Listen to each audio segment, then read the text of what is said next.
मेरा शौहर मुझे मजबूर करता था कि मैं इसके दोस्तों को भी खुश करूं। मैं मान नहीं रही थी। एक रात मेरे शौहर ने अपने 4 हट्टे-कट्टे दोस्तों को बुलाया और फिर पांचों ने मिलकर, मेरा नाम परवशा है, मेरी उम्र इस वक्त 35 साल है, मैं क्या काम करती हूँ आप लोग को इस कहानी के आखिर में पता चल जाएगा। लेकिन मैं जो भी करती हूँ, मैं सबके लिए दुआ यही करूँ कि कोई भी लड़की यहाँ तक ना पहुंचे।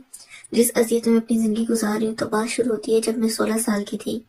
मेरा ताल्लुक एक पठान फैमिली से है। पठानों में औरतों को आज़ादी के नाम की कोई भी चीज नहीं होती। जो भी फैसला करना होता है वो मर्द ही करते हैं। औरतें तो पाँव की जूती होती हैं। इसलिए मेरे भाई और मेरे बाप लोग भी मुझ पर बहुत सख्ती किया करते थे। हर चीज पर पाबंदी होती थी। बाहर निकलने तक की इजाजत नहीं होती थी। लेकिन इसी दौरान मेरे साथ कुछ ऐसा मामला हुआ जिसे सुनने के बाद आप लोग भी हैरान रह जाएंगे। मेरा एक कजन था जिसका नाम गुलजमान था। मुझे बहुत पसंद करता था। मैंने इसको बहुत मना किया कि नहीं, कि हमारी फैमिली में ऐसा कुछ नहीं हो सकता, लेकिन वो मान नहीं रहा था। वो कह रहा था कि मुझे तुम्हारे लिए अपनी जान भी देनी पड़ी तो मैं इससे भी गुरेज नहीं करूंगा, लेकिन मैं तुम्हें नहीं छोड़ सकता, मुझे तुमसे शादी करनी है। जब शादी वाली बात सुनी तो मैं तो शर्म के मारे पानी पानी हो गई।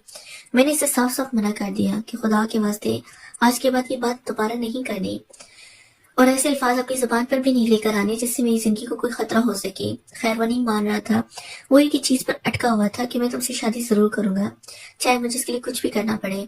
इसकी तरफ से ऐसा जुनून देखने के बाद मेरे दिल में भी ख्याल आया कि अगर कोई मेरे लिए इतना कुछ कर रहा है तो मुझे भी इसका साथ देना चाहिए, ताकि मैं अपनी जिंदगी को खुशी खुशी गुजार सकूं और मुझे मेरी मोहब्बत भी मिल जाए। मैंने भी इसका साथ देना शुरू कर दिया था। हफ्ते की रात 11 बजे हमारे घर की तरफ आया और मैंने भी अपना सामान बांधा और इसके साथ भाग निकली। सुबह हुई, घर वालों को पता चल गया। इन्होंने ढूंढना शुरू कर दिया। दिन रात भागने के बाद हमें घर वालों ने पकड़ लिया। वो जमान को तो पकड़ते इन्होंने गोली मार दी और मुझे मार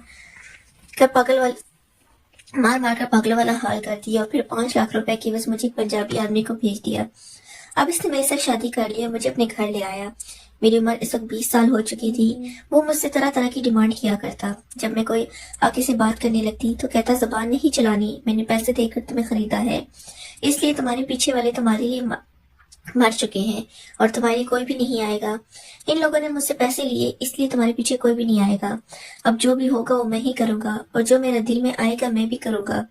मुझसे वो जो काम करवाता मैं इसकी बात मान लेती, क्योंकि मेरे पास और कोई ऑप्शन नहीं था। वो जो भी कहता, कुछ तो चीजें इस तरह की होती जो कि गैर शरई थी, लेकिन मैं फिर भी इसकी बात को मानती थी। अब मेरे शौहर ने ऐसी डिमांड रख दी कि मेरे दोस्तों को भी खुश करो। शौहर के दोस्त भी हमारे घर में आते थे। इन लोगों ने नशा किया होता था और शौहर मुझे कहता कि इनको भी खुश करो। मैं नहीं मानती थी। वो मुझे महफिल में बुला लेता और सारे बैठकर नशा करते और सामने मुझे बिठाते और मेरे बारे में तरह तरह की बातें किया करते, जिसे सुनने के बाद मुझे अपनी जिंदगी पर अफसोस होता कि जो गलती मैंने की थी मुझे इसकी इतनी बुरी सजा मिलती। क्योंकि जब मैं बात नहीं मानती तो मेरे शौहर ने फैसला किया कि मुझे वो पैसे लेकर आगे भेज देगा। इसने मुझे कोठी वाली को भेज दिया, जहाँ पर लोग आते थे और पैसों की वजह अपनी प्यास बुझाते थे। मुझे सिर्फ शौहर के दोस्तों के साथ ही मामला करना था, लेकिन अब हर कोई यहाँ पर आता और इन आंखों से मेरे जिस्म को नोचने की कोशिश करते। लेकिन मजबूरी मेरी है कि मुझे पैसों के लिए सब करना पड़ता। मेरे शौहर ने मुझे 8 लाख रुपए में कोठी वाली को भेज दिया था, क्योंकि मैं इतनी खूबसूरत थी कि जो भी कोई आता वो सिर्फ मुझे ही चाहता। आज मुझे यहाँ पर 15 साल हो चुके हैं। मैं रोज अपनी मौत की दुआ करती हूँ, क्योंकि मुझे मौत आ जाए, लेकिन मेरी ये दुआ भी कबूल नहीं हो रही और मुझे यहाँ से भागने भी नहीं दिया जा रहा। बहुत बुरी तरह से यहाँ पर फंस चुकी हूँ। नेक्स्ट पार्ट के इस चैनल को लाजमी सब्सक्राइब करें। शुक्रिया।